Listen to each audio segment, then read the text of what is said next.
20. Yeah. A little bit about your own personal story of why you started this in the first place, this campaign. Well, I received a liver 12 years ago, and during that time, I was waiting. I was watching people die every day because they weren't receiving these organs. I had 2 days left to live, and I was fortunate enough to receive an organ. And after that,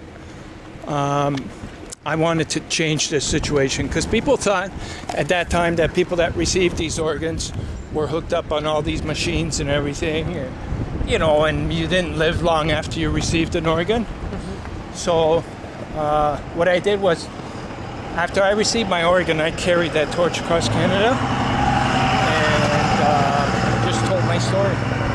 Okay. Yeah. Yeah. So obviously you're a successful recipient of an organ.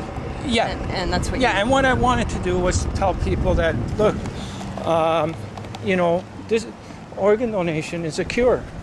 You know, and it's a simple message, and there's many people that one day might be in need of it. It could be, you know, it happened to me just out of the blue.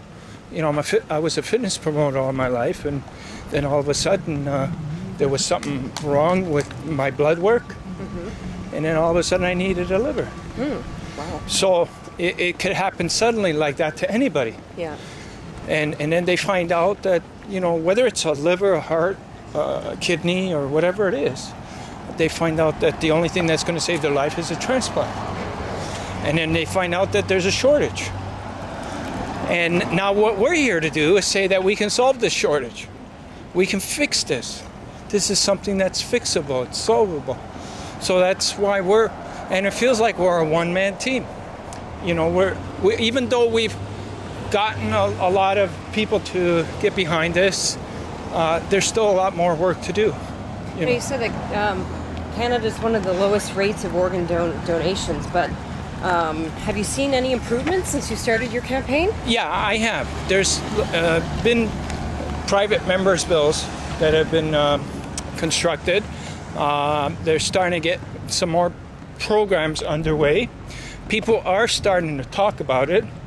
And so slowly it's starting to get some, you know, recognition. But it's going to take a lot more work. You know, if we need to get to that place where everybody that's on that waiting list can receive an organ, we have a lot of work to do. Yeah. But it's doable. What would you like to say to the Deputy Premier today when you arrive at the legislature? I'm just going to say, here's the torch, because I've been known to be... I've been called an activist. I used to make my voice really clear in the past, you know, and for that reason, I paid a heavy price.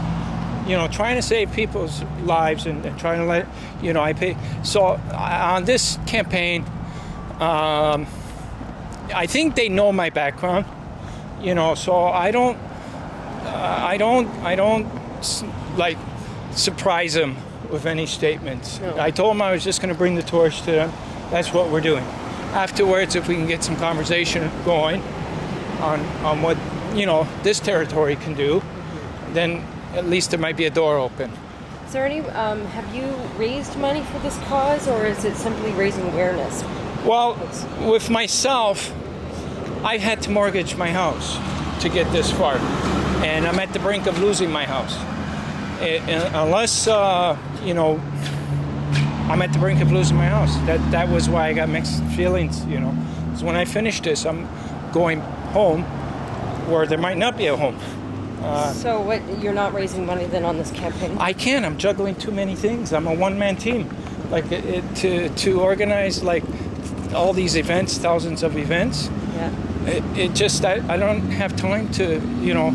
And raising money is always like a turnoff to people, you know. Like, so it's okay. But there's $120 million that was given to the Ontario government to tackle this problem, and we got refused any support, any assistance with this campaign when we approached them, and that's still going to be heard. They're still going to hear about it when I get back to Toronto. Okay. Yeah. And that's where your home base is. That's where the home base is, and you know, and I've with all the students that have participated in this, and it seems like the students know what's going on. You know, like they seem to understand this. You know, that, you know, what's the big deal? Like, everybody should be an organ donor, you know? Yeah. So... Okay, I'm gonna... Oh, that's bad. Huh? Yeah. I'll just... That's okay, we got the red lights. We got the police. When you're on the road, you get used to this. Like, you can... Only time you can cross the red light.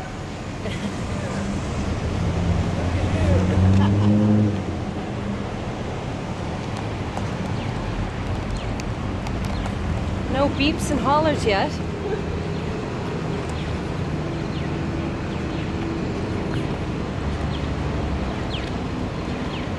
Okay, I'm just gonna get some front pictures.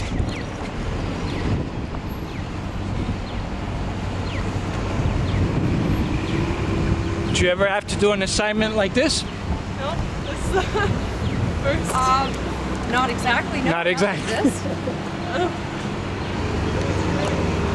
Now, where are we going now? We're going this way? Yeah. Okay. Yeah.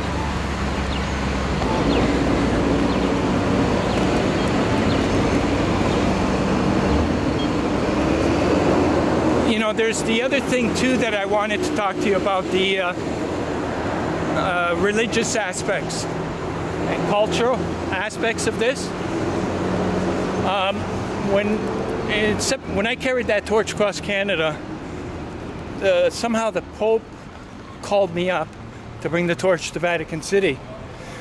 And what happened on that day was the Pope... I feel like I'm in the way here. Yeah. I'm gonna go That's okay. off to the side. He kind of broke a barrier, Yeah.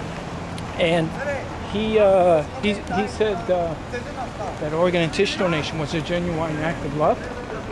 There was an old European thing where you weren't supposed to disturb the body. Oh yeah. But he broke that.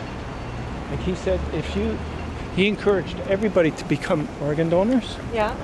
And so we need more of that, though. Yeah, I saw the picture. We're going to revise the route. We're only 10 minutes in, so we're going to go a little longer. Oh, okay, great.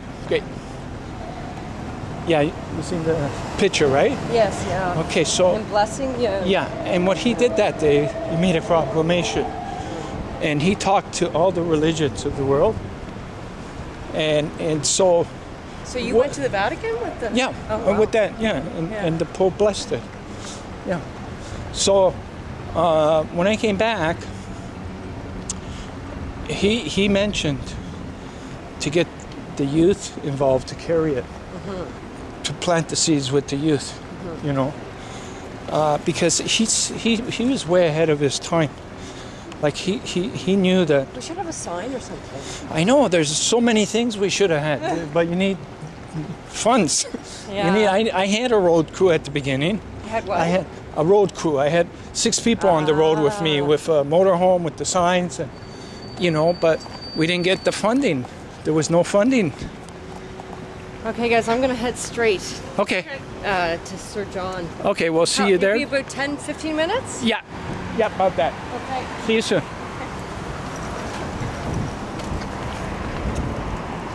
It's not too bad, is it? No. Okay, good. I was trying to keep it away from my face. Yeah. Yeah, you're doing a great job.